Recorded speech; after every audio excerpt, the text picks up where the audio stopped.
Welcome to Sarbarar YouTube channel. अब इस channel का एरिया और वाइड एरिया हमने कवर कर दिया है, क्योंकि हमारे इंजीनियर्स और लोगों आजकल बहुत बाहर जा रहे हैं, इमिग्रेशन ले रहे हैं, उनको वहाँ इंटरव्यू देने होते हैं। और इसीलिए मैंने इंटरव्यू सीरीज भी निकाली। तो लेक्चर में हमने आईटी का भी ऐड कर रहे हैं, बिजनेस का भी। स्टार्टअप लोग बाहर खोल रहे हैं, उनको वहाँ के कवानीन का पता होना चाहिए। इस वजह से हम उसमें अभी ज़रा कम वीडियो मैंने डाली हैं, लेकिन आप देखेंगे कि जल्दी मैं बना के मैंने उसको रखता जा रहा हूँ अपने पास। और थोड़े दिनों में रिलीज करूंगा बारी बारी। तो क्योंकि अब पाकिस्तान में जो जॉब कंडीशन है वो इंजीनियर के लिए तो बहुत ही मुश्किल है। इसलिए ज़रूरी है कि लोगों को तैयार किया जाए। और कंट्री को भी तो फॉरेन एक्सचेंज मिलता है डॉलर की। जब आता है तो फायदा भी होता है। जाहिर है, जो भी हम लोग बाहर जाते हैं, काम करते हैं तो हम लोग अपने मुल्क को ही पैसे बेचते हैं, अपने फैमिली को बेचते हैं। तो इसलिए मैं हमने इस चैनल का जो एरिया या स्कोप है वो बढ़ा के दिया है। पावर के अलावा भी हमने टॉपिक आप देखेंगे कि कवर कर रहे हैं, लेकिन अभी ज़रा स्लो है। बना के मैं रखता जा रहा हूँ और उसको रिलीज करूंगा। आज का जो टॉपिक है ये रैंप रेट का है। जब लोड डिस्पैच की बात हुई थी, लोड डिस्पैच पे भी लेक्चर एक मैंने बनाया था। और उससे पहले भी बाद लेक्चर में ये मैंने तस्करा किया था कि जनरेटर पे लोड एलोकेशन जो होता है वो इफिशिएंसी के हिसाब से करते हैं कि कौन सा जनरेटर कितना इफिशिएंट होगा। और लोड जब हम बढ़ाएंगे, जब इकोनॉमिक लोड डिस्पैचिंग, तो इकोनॉमिक का मतलब ही ये है कि सस्ता पड़ेगा। लेकिन अब इसके अलावा एक और ये भी तो फिनोमेना है कि आपको इकोनॉमिक लोड डिस्पैचिंग तो करनी है, लेकिन ये भी तो कंपेयर करना है कि कौन सा जनरेटर पे लोड हम बढ़ाएंगे तो जल्दी से लोड आ जाएगा। यानी वो जनरेटर लोड लेने लगेगा कितनी स्पीड से। देखें ना, आप घर में भी आप देखें, आपके जनरेटर होंगे या मोटर होंगी, तो आप उस पर जब लोड बहुत डालते हैं तो देखते हैं उसकी स्पीड वक्ती तौर पे कम होती है, थोड़ा सा आवाज़ ही बदलती है, जर्क भी आता है। और बाद जनरेटर अगर बहुत बड़े हैं और लोड कम है आपका, थोड़ा सा लोड बढ़ता है तो उस पर देखें कोई ना आवाज़ आती है, ना कोई स्पीड में फ़र्क पड़ता है वक्ती तौर पे, ना फ्रीक्वेंसी का कुछ फर्क, फ्लक्चुएशन। तो ये जो है रैंप रेट, यही चीज़ है, ये भी इंपॉर्टेंट है इकोनॉमिक लोड डिस्पैचिंग में। ये नहीं है कि आप सिर्फ अगर ये कहें कि बस मुझे तो यही जनरेटर चलाना है, ये बड़ा इफिशिएंट है, तो ऐसे नहीं होगा। बल्कि ये भी देखना पड़ेगा कि कौन कितनी जल्दी कौन सा जनरेटर लोड ले सकता है। मिसाल के तौर पे आपको जो है सस्ता पड़ रहा है कराची से लाहौर जाना, तो आप कहें कि मैं ऐसा करता हूँ कि मैं बस में ही चला जाता हूँ, बस सस्ती है।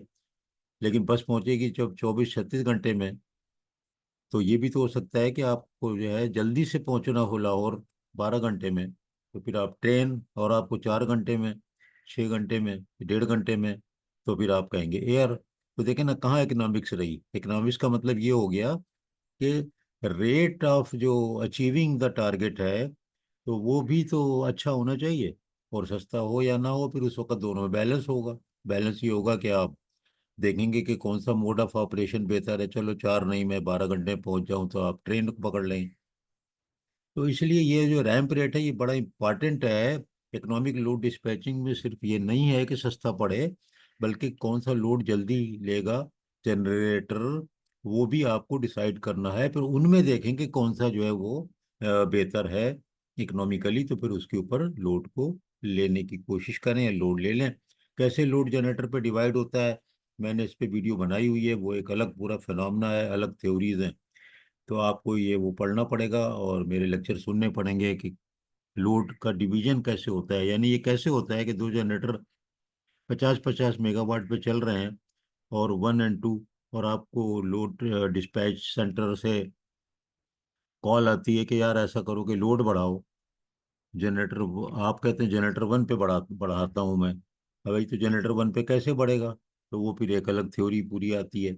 आपको स्टीम बढ़ाएंगे, सब कुछ होंगे, लेकिन ये कैसे होगा? खाली स्टीम बढ़ाएंगे तो लोड क्यों शिफ्ट होता है? उसकी टेक्निकलिटी है, इंजीनियरिंग क्या है पीछे, थ्योरी क्या है? वो थ्योरी थोड़ी है, वो तो ऑपरेटर करेगा ना, गवर्नर का रेट बढ़ाएगा। वही जैसे मैंने सिस्टम स्टडीज में कहा कि आप एक डेटा डाल करके मोमेंट ऑफ इनर्शिया और रिएक्टेंस का आप कहेंगे कि आप एक्सपर्ट है सिस्टम स्टडीज के, तो नहीं हुए।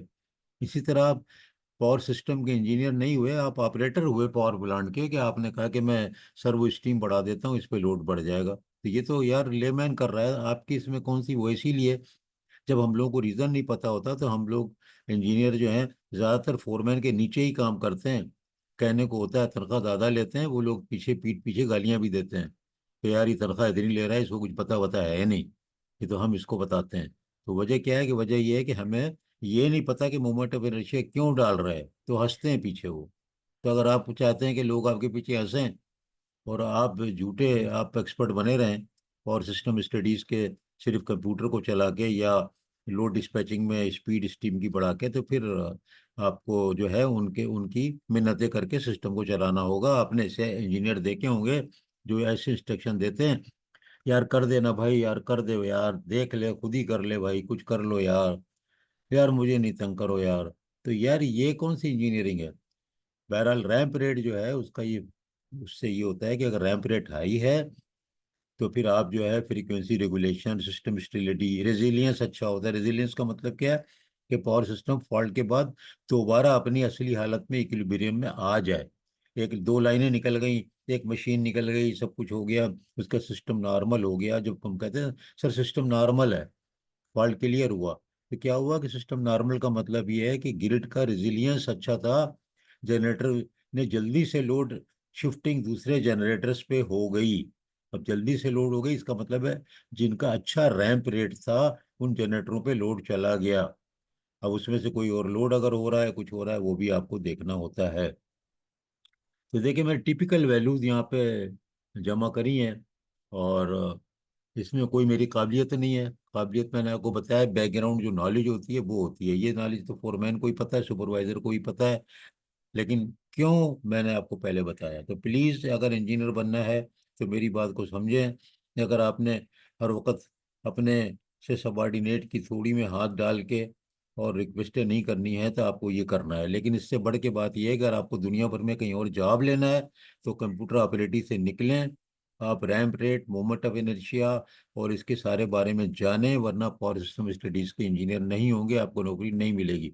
मैं बता रहा हूँ क्योंकि मैंने नौकरी की है ना ये वाली, तो मैं इसलिए बता रहा हूँ। मैं तो ये कोई नहीं कह सकता कि इन्होंने तो कभी पावर सिस्टम स्टडीज करी नहीं।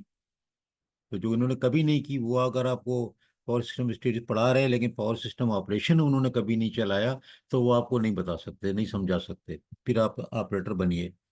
अब ये वैल्यूज के मुतालिक मैं क्या बात करूं आपके सामने है, आप इसको रोक के भी देख लेंगे। बहरहाल समझने की जो नटशेल में बात है कि कोई पूछता है कि ये बताइए कि भाई रैंप रेट क्या होता है, तो आप ये बताएंगे कि रैंप रेट का मतलब है कि किस जनरेटर पे कितनी जल्दी, कितने मिनट में कितने परसेंट लोड बढ़ा सकते हैं। अब देखें 1 to 5% स्टील टरबाइन है, गैस टरबाइन कितना है, 5 से 20%। टिपिकल वैल्यू 10% पर मिनट, मेगावाट पर मिनट बढ़ा सकते हैं। अब आपको लोड अगर जल्दी से बढ़ाना है तो किस पे बढ़ाएंगे, gas turbine, steam turbine slow चलेगी। इकोनॉमिक्स क्या कहती है कि वो स्टीम टरबाइन सस्ती है।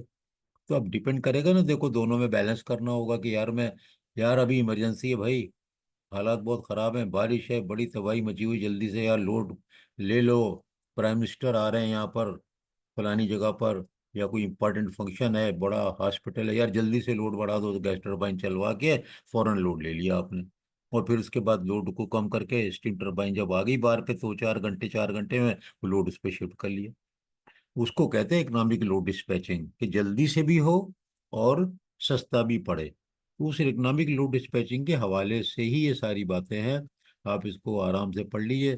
फालतू लेक्चर मैं इसलिए देता हूँ कि यार क्या करूँ मैं तो इस खाली पढ़ा तो नहीं रहा, मैं ये चाह रहा हूँ आप लोगों का कैरियर भी तो बने। खाली पढ़ पढ़ के क्या करेंगे, तो कैरियर भी तो बने और आप अच्छे इंजीनियर बने, और हर वक्त पूरी उम्र जो है अपने से नीचे वालों की मिन्नत समाजत में ना गुजार दें। ऐसे इंजीनियर भरे पड़े हैं, आप मेरी बात को समझ रहे हैं, आपके आपने देखा भी है, आपने समझा भी है। और अगर कोई यहाँ पर स्विच बोर्ड ऑपरेटर टाइप के लोग हैं तो उनकी नज़रों में ऐसे बॉसेस जरूर होंगे जो उनसे आके मिन्नतें रिक्वेस्टें करते होंगे, भाई कुछ कर ले यार, भाई कुछ कर ले भाई, और उनको कुछ नहीं पता।